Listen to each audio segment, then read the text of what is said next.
Welcome to the Diversify Inspiring Leaders podcast. Our guest today is Shubha Apte. Shubha is an accomplished technology and business leader with over 35 years of extensive experience in information technology, e-commerce, telecom, and consulting. She's also a certified independent director. Her core skills include strategy and business process reengineering, M&A technology integration, corporate governance, and risk management, as well as change management. Throughout her career, she has focused on people development, creating value for shareholders and stakeholders through innovative strategies and operational excellence.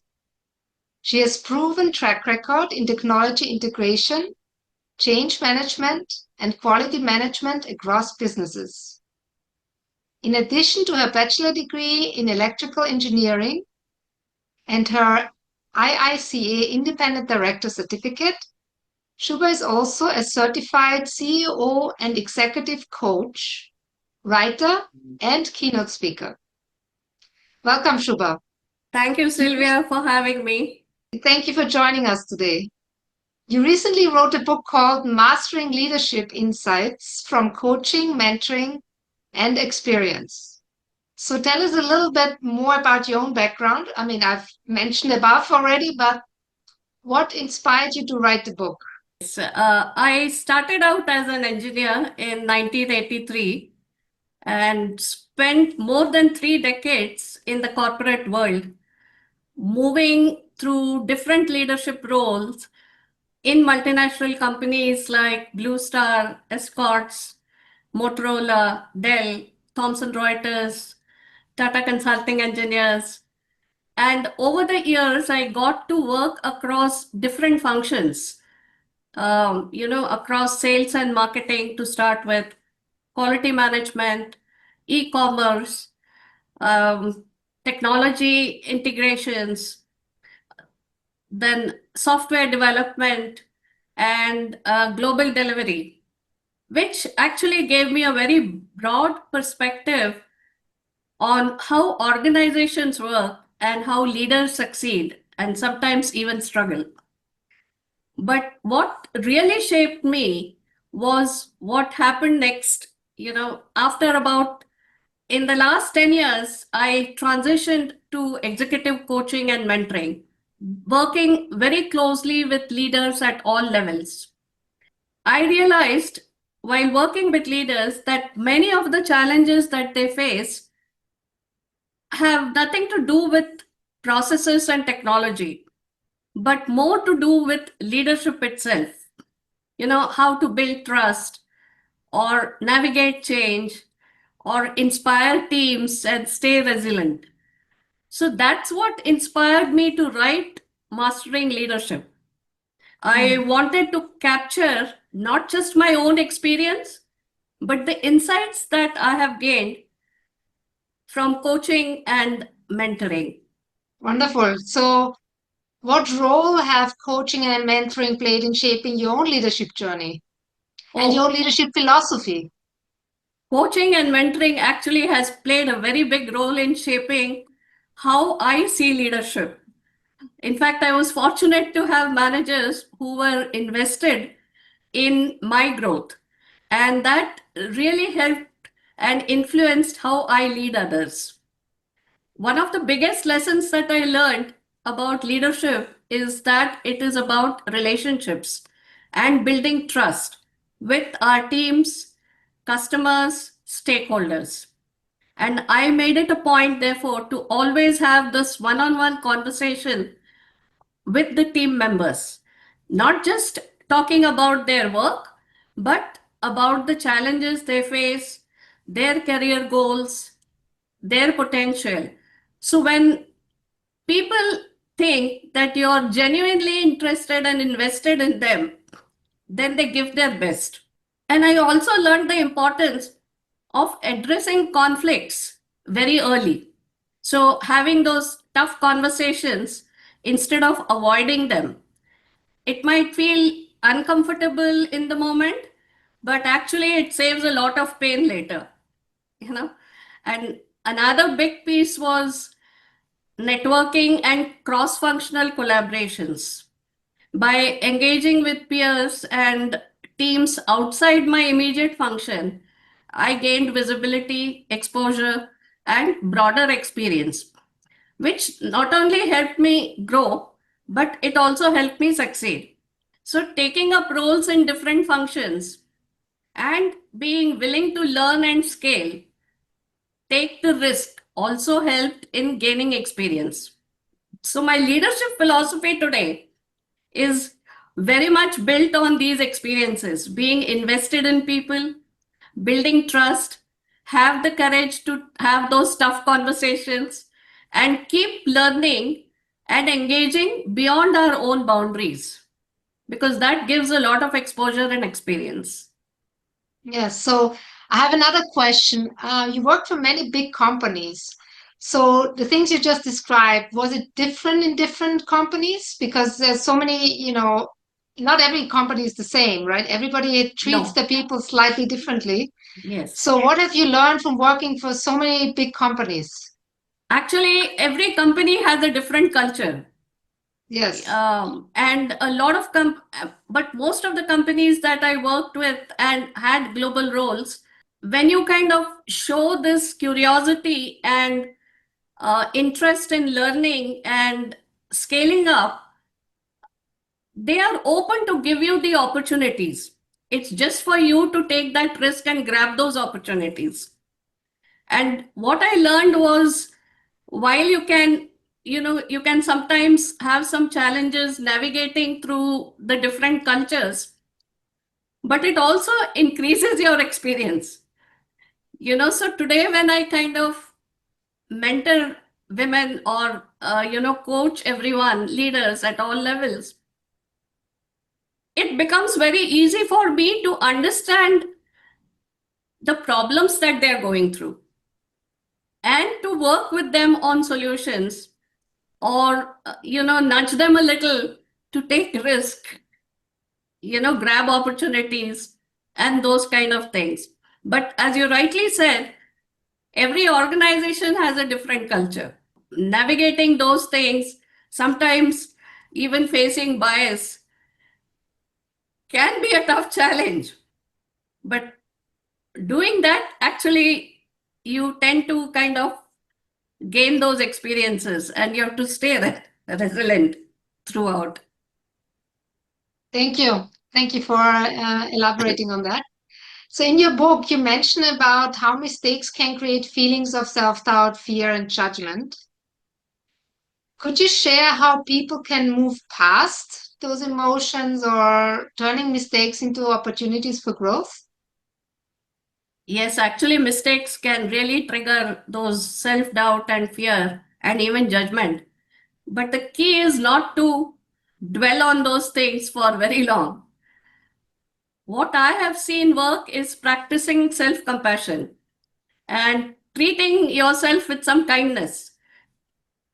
When you acknowledge a mistake and reflect on what went wrong, then you can note how you can correct it. So that helps to shift the focus from blaming to learning.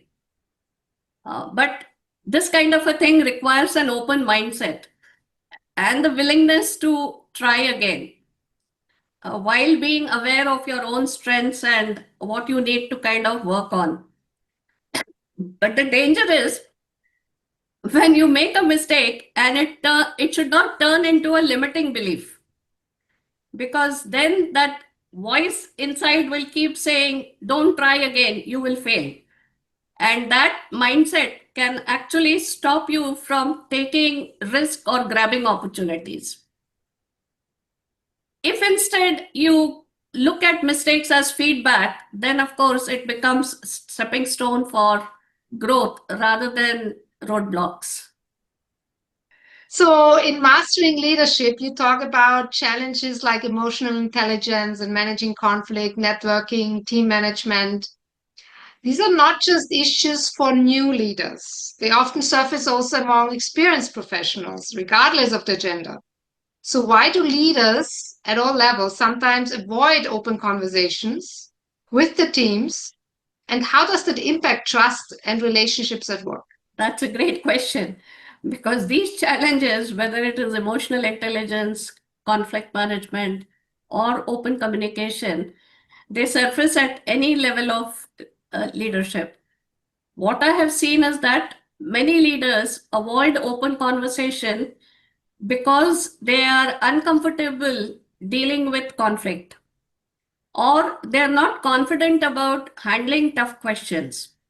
Sometimes there is also a fear that this would trigger some kind of negative emotional reactions in the team. So instead of addressing issues head on, they hold back, you know. But when the problem with avoiding these kind of conversations is that it slowly starts eroding trust. You know, when leaders don't create a safe place or safe environment for an open dialogue, then even the team members don't feel free to express their views or share their concerns. So over time, this, you know, instead of creating connection, it starts creating distance. And on the other hand, when leaders practice active listening, they set some clear expectations or delegate effectively and openly communicate, it builds motivation and trust. So it's interesting because some of the things that we're talking about are gender agnostic. You know, Yeah. being a great leader has certain qualities and certain, as we say, emotional intelligence and so on. Yeah. But there are also other ones, other challenges that are more relevant for women leaders, or they are more Yeah. specific to women leaders. What are those? What are the ones that come to your mind when you think about some that are specifically a challenge for women leaders? Some of the things that are a challenge for women leaders, and I even experienced that today when I talk to a lot of potential women leaders whom I mentor, is they are not open to networking. You know, one of that is the biggest challenge. And it's not just networking externally, but even networking, you know, and willing to do cross-functional projects within the organization.